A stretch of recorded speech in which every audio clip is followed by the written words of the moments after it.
inside Mountain America Stadium. Cronkite News is proud to get you ready for the Sun Devils and the Buffaloes this Saturday on the Pac-12 Network. Now inside Mountain America Stadium, alongside Paul Schultz, I'm Matt Venezia. The Sun Devils, 1-4 coming into this matchup against the Colorado Buffaloes.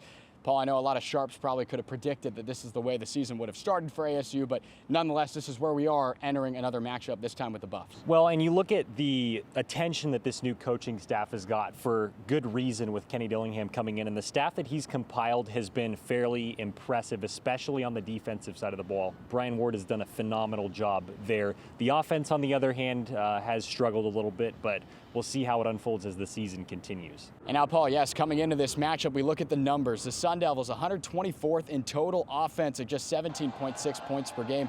Outside of Cam Scadaboo's breakout 2-touchdown game against USC, the offense for ASU has really not been there.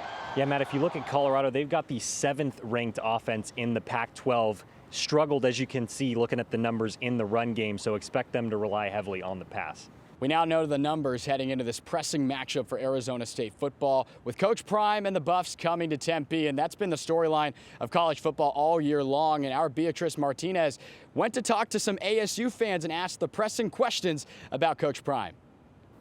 Thanks, guys. Deion Sanders has been the topic of conversation in college football. ASU fans are pumped and ready for the Buffs and have a lot to say about Colorado coming to Sun Devil territory. ASU gets one big win every year. Colorado's coming in, they're the hot shots. When ASU comes in, they're taking them down.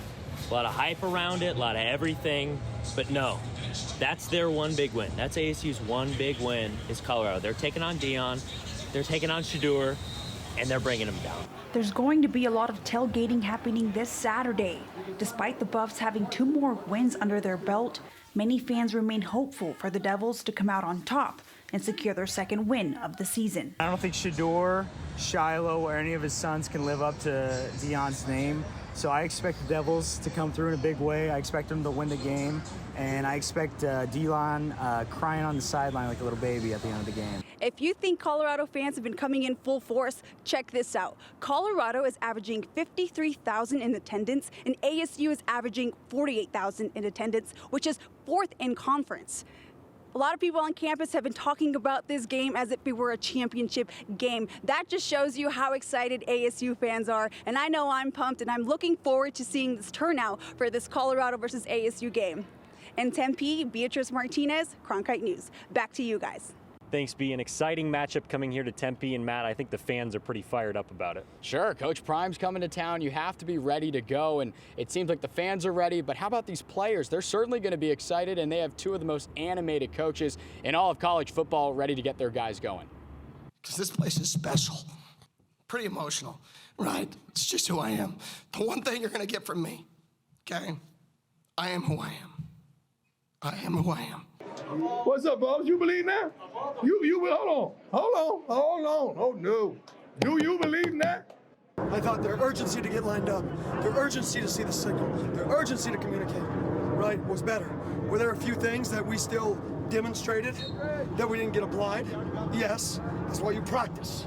We ain't got next. We got now. We ain't coming no more.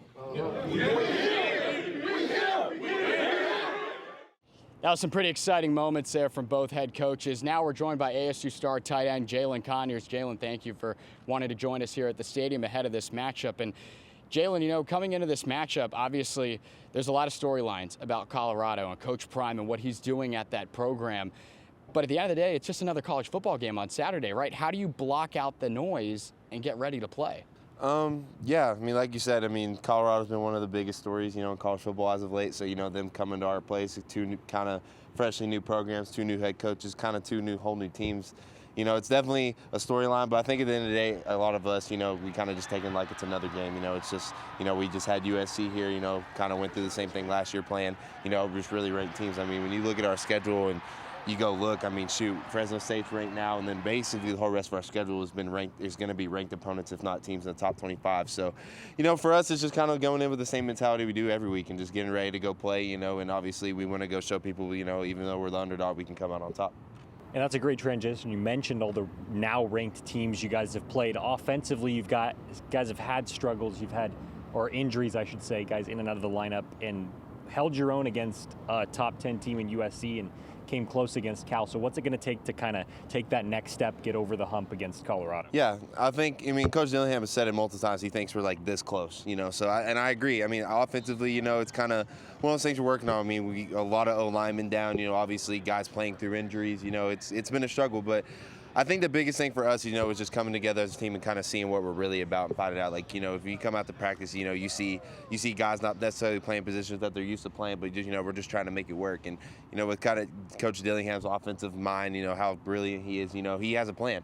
And, I mean, obviously you've seen spurts and kind of good things from the offense as of late. And, we got to just kind of make it consistent. We got to play a whole game of having a good offense instead of maybe just 2 quarters, 3 quarters, et cetera. So I think we've done a really good job this week so far of just trying to prepare for what we're going to have to face against Colorado. Now, Jalin, this is an early October matchup. You're taking on a team that was ranked coming into Tempe. There's a lot of similar parallels to that game last year, the upset against Washington here at home.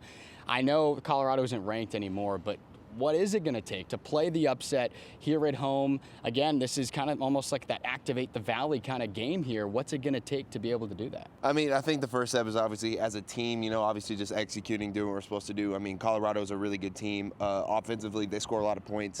And, obviously we're going to have to kind of match that. Their defense is good. They play really, really hard, but they do have some spots that we think we could take advantage of. So other than that, really, obviously just haven't got people like in the stadium and the fans, just kind of bringing the energy that we did kind of against Washington. It's kind of the same thing that we've had, 3:30 game, it's kind of like one of those games that you don't really know what's going to happen. So, really good team coming in here. Obviously Coach Prime's done a good job, but I think I think the team that's in this locker room right now that's been practicing all this week, is ready to go. I think, when you look at us, we kind of have something to prove at this point in the season. When you look at our, it's kind of what I said last year, you look at our record, you don't really reflect how good the team is, not necessarily, it's a new program, it's obviously a new head coach staff, stuff like that. So I think for us, just the biggest thing is that we're going to get in here, we're going to try to do our thing and, kind of shock the world. All right, Jalin Conyers, Sun Devil tight end, thanks for joining us. Good luck Saturday. Thank you for having me. What's up?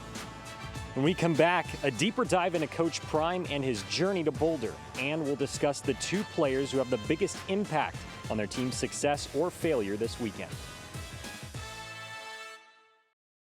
Cronkite News provides students at ASU's Walter Cronkite School of Journalism with the opportunity to gain real-world experience in the newsroom. At Cronkite News, our students produce professional content for audiences by taking on all roles, whether they be reporting, anchoring, producing, or studio production. Each department gives students first-hand professional newsroom experience. For more information, visit cronkitenews.azpbs.org. ASU's one and only student-run radio station, Blaze Radio, provides students with opportunities to cover a variety of topics. From music, this is Sun City Garage, to sports coverage, against the Brewers in his last outing, he went to news. The bill also gives parents the ability to see, and entertainment updates. Blaze Radio offers a fun environment to gain valuable broadcast experience. To find out more, visit blazeradioonline.com. Welcome back to Cronkite News' matchup preview between Arizona State and Colorado. The most talked about team in all of college sports is ASU's opponent this Saturday, when in reality, it's just another game for Kenny Dillingham and his guys. It's about us. It's always about us. This is the team, that you play. It's another game. And it's about us and us being the best version of us. So we're going to go compete to be better today. Yeah, good stuff from Coach Dillingham there. You take a look at the comparison between he and Coach Prime, both in their first year as a Power 5 head coach. Let's take a look at Coach Prime's journey to this position, and for that, let's check in with Cronkite News' Alexis Davis. Thank you so much, Mia, for joining us from the LA Times to the Boston Globes. You have been around and seen it all, but you have been around Coach Prime for the last 4 years. Is any of the success a surprise for you? Absolutely not. When it comes to Deion Sanders, success and Sanders are a synonym at this point. I think the biggest thing is, how did he have success so fast, especially going from Jackson State to a Power 5 football team right now. So he's received a lot of criticism on a lot of different things. One, for leaving Jackson State, and then also for leaving so many Colorado football players without a scholarship. What would you say to that criticism? For the guys that left, he did give them the courtesy of telling them well in advance. It's a lot more common for players to enter the portal now in December, so that way they can find a new school, begin working out, getting reps, getting acclimated to a new team. Allow them to have their options now rather than, hey, let them go through spring and realizing they've been replaced by his Louis luggage. A lot of the Jackson State players that now play for Colorado, they would have never gotten the chance to play at a Power 5 school if Coach Sanders never gave them that option. So I will say hats off to him for giving those HBCU players a chance to play on that grand stage. Now, we also saw against Colorado State, Shedeur lost his first answer, which would be Travis Hunter. Now, moving forward, he was able to find a lot of options after his option 1 was ruled out. What do you think that says about his versatility? He was never a one wide receiver type of quarterback. He might have a favorite. Travis is his favorite. Like, I don't blame him. As athletically gifted as Travis is, there's a trust there, but also he's used to feeding his other teammates. The other wide receivers didn't come into this game without any reps. They came in 100-yard receiving games as well. So for him to instantly, it took a couple drives. You saw it initially, like, he struggled, but after he realized, okay, I don't have Travis, I have to go through my progressions, they helped him out. His receivers made plays for him. Me and you had the privilege of seeing Deion Sanders when he lost back-to-back Celebration Bowls. How do you think he deals with loss and defeat, and do you think he's the right leader to teach his team how to deal with loss and defeat when it is their day? A team that went 1-11 last year has already eclipsed that so far this year. Right now, they're just, they're on the right. They're trying to dominate. You want to know, okay, how do you react to the defeat? But I still think the aura that is Coach Prime, they're still going for that show. They're still going to see the celebrity on the sidelines, the pageantry that you don't see at a PWI, especially one whose total population is less than 1% black in Colorado. You don't see it that often, so this is still a show for them, something different. After the Colorado and Colorado State game, Bill Roden reported that when he was in an elevator with Sanders, that Sanders said, "They didn't expect this from me, they didn't believe." Do you think that Sanders realizes that the media's job is to cover him holistically and to report the facts and not to be cheerleaders? Do you think Sanders understands what the media job is? Absolutely. He reads everything that's put out there. He's read my work. He's commented. As a journalist, you're going to have to answer for everything you write and put out there. One thing about Sanders that I will say, under the criticism that he's come back to me with, he's very fair.